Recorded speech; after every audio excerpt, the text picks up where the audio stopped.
1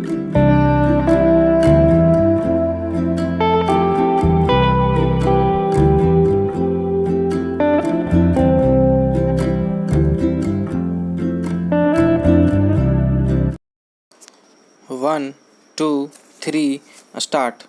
महोदय, शिक्षा के क्षेत्र में भारत को इस बात पर गर्व है कि उसके प्राचीन नालंदा और तक्षशिला जैसे विश्वविद्यालयों में न केवल विश्व की उच्च विधाओं की उच्च शिक्षा की व्यवस्था थी, अपितु विश्व के विभिन्न देशों के विद्यार्थी भी यहाँ अपनी ज्ञान पिपासा शांत करने के लिए आते थे।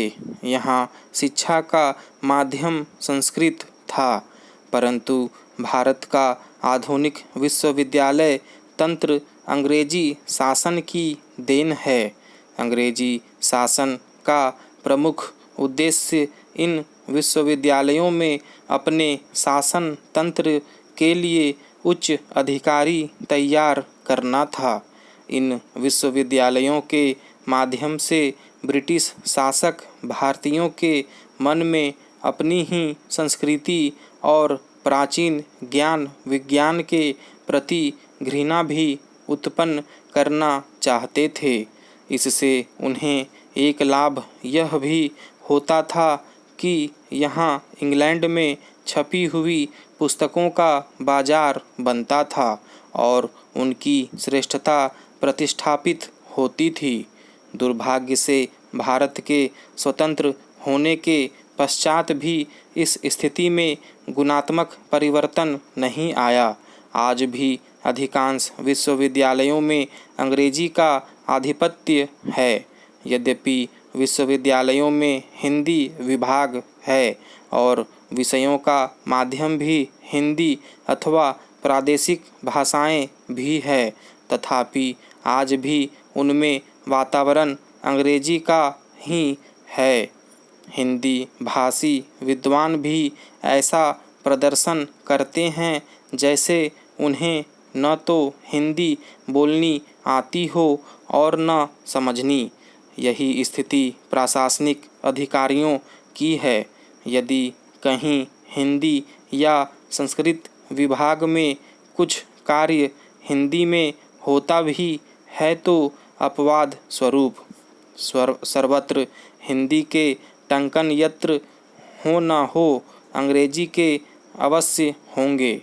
इन विभागों के वरिष्ठ अध्यापक भी हीन भावना से इतने ग्रस्त होते हैं कि विभिन्न सभा समितियों में अपने विचार अंग्रेजी में प्रकट करके गर्व का अनुभव करते हैं और विश्वविद्यालय के उच्चाधिकारियों से पत्र व्यवहार अंग्रेजी में करते हैं।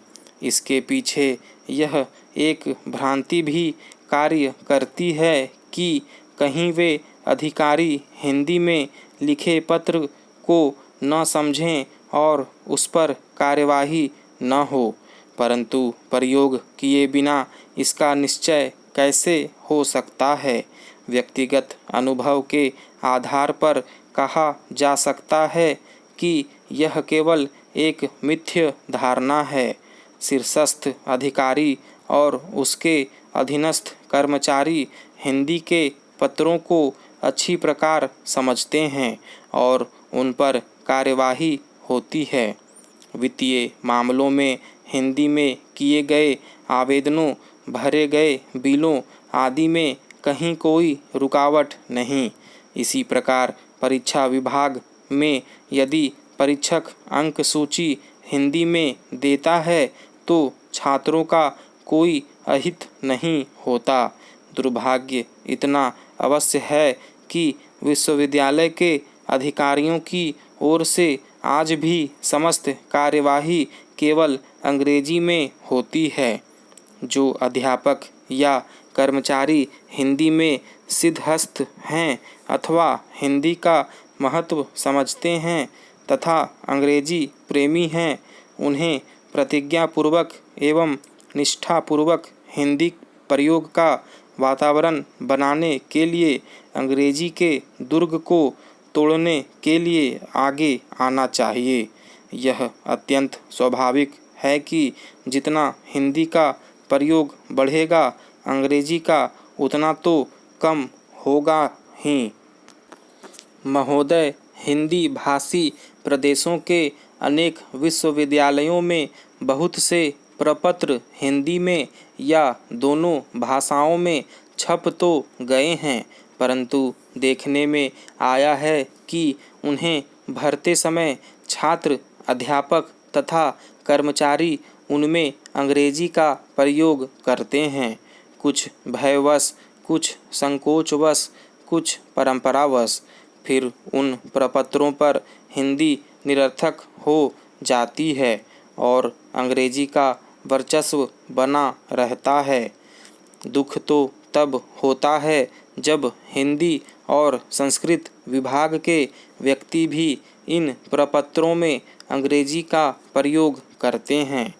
विश्वविद्यालयों में भाषा के प्रयोग को 3 स्तरों में विभाजित किया जा सकता है: छात्रों के साथ संपर्क, प्रशासनिक कार्य और शिक्षा का माध्यम। जहाँ तक छात्रों के साथ संपर्क का प्रश्न है, वह प्रवेश की प्रक्रिया से प्रारंभ हो जाता है।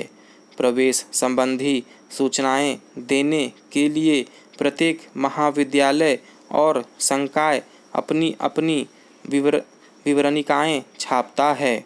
अभी भी ये विवरणिकाएं प्रायः केवल अंग्रेजी में देखने में आती है। चाहे प्रवेशार्थी छात्र के लिए ये निरर्थक हो जाएं अथवा उन्हें समझने के लिए छात्र को किसी और की शरण में जाना पड़े।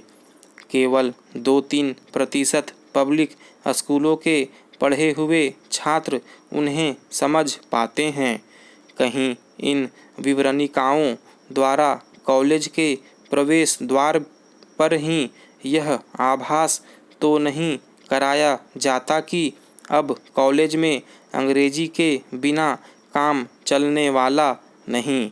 कहीं इन्हीं का यह प्रभाव तो नहीं कि छात्र संघ के चुनावों में छात्रों द्वारा अधिकांश प्रचार अंग्रेजी में किया जाता है।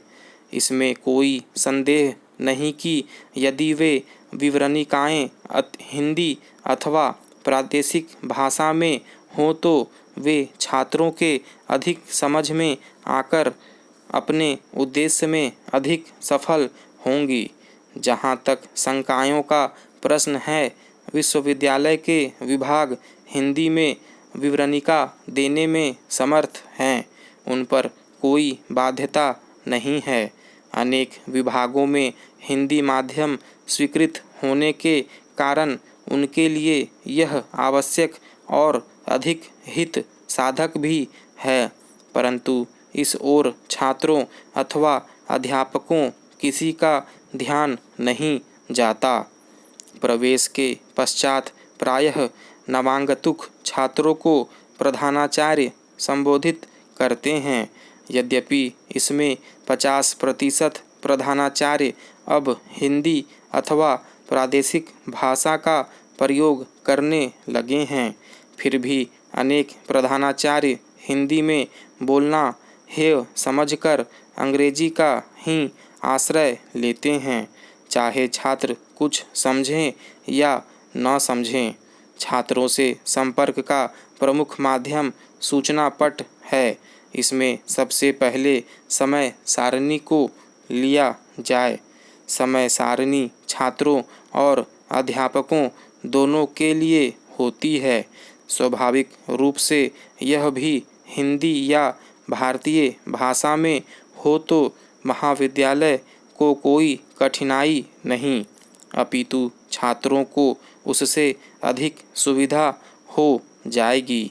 महाविद्यालय की गतिविधियों, कार्यक्रमों, नियमों, छात्रवृत्तियों, शुल्क मुक्ति आदि के विषय में सूचनाएं यदि सूचना पट पर हिंदी में लगे तो छात्रों के लिए अधिक सुविधाजनक होगा, परंतु देखने में यह आता है कि जिन महाविद्यालयों के प्रधानाचार्य हिंदी के विद्वान हैं वहाँ भी इनके लिए अंग्रेजी का प्रयोग होता है।